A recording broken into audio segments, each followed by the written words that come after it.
Ukraine has a new commander-in-chief, and with him coming into his position, there is now a lot of high expectations on what he can achieve. And Russian propaganda, unfortunately, is not sleeping, and they're already preparing their action plan for the demise of Ukrainian commander-in-chief Drapati. However, this time they have selected a little bit different tactic.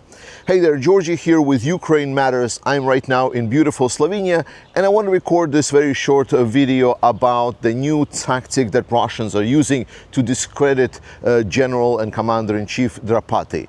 And the tactic is quite novel, sort of, in this whole information space. We remember when Syrskyi came into his position, or what was happening previously with General Zaluzhny, Russia would just use pretty simple tactics in kind of large sense. They would essentially try to uncover all of the dark things that were happening around these people. They would try to unearth the secrets, like, for example, the narrative that Syrskyi is just Russian and that he's looking to betray of the Ukrainians. That was not the case, despite what people are telling you about how Syrskyi is acting and what his tactics are. The reality is he was fighting Russians in a way that he saw fit. So Russian propaganda was expected to attack Drapati as well. So we were all kind of like, okay, so let us hear it. What's bad about Drapati?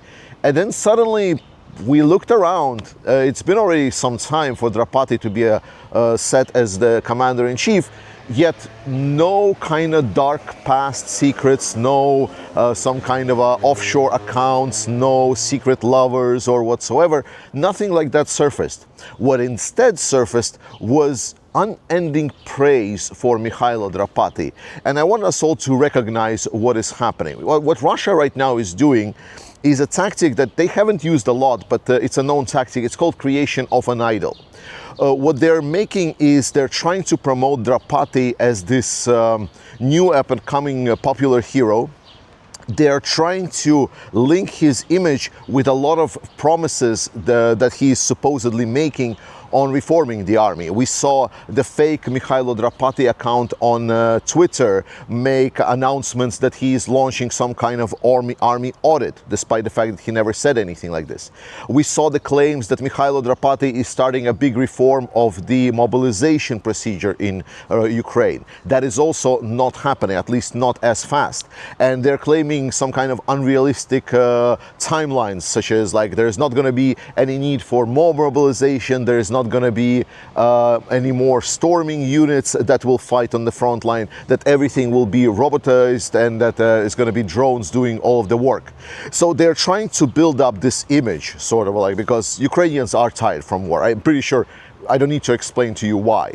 And they're trying to essentially get all of these promises from the fake accounts, the duplicious, using AI and everything, to try to build this image of a person that promised them the world.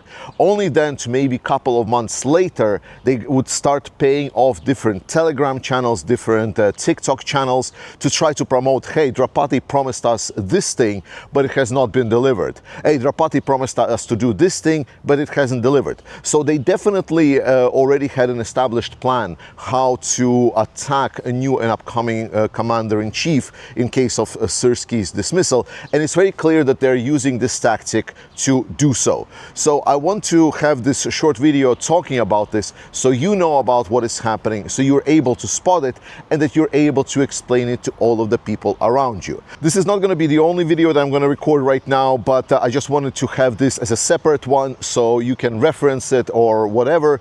And remember to trust in Ukraine, support Ukrainian armed forces, join our ongoing fundraiser for the drones for the 93rd Brigade, and I'll see you very shortly in the next video.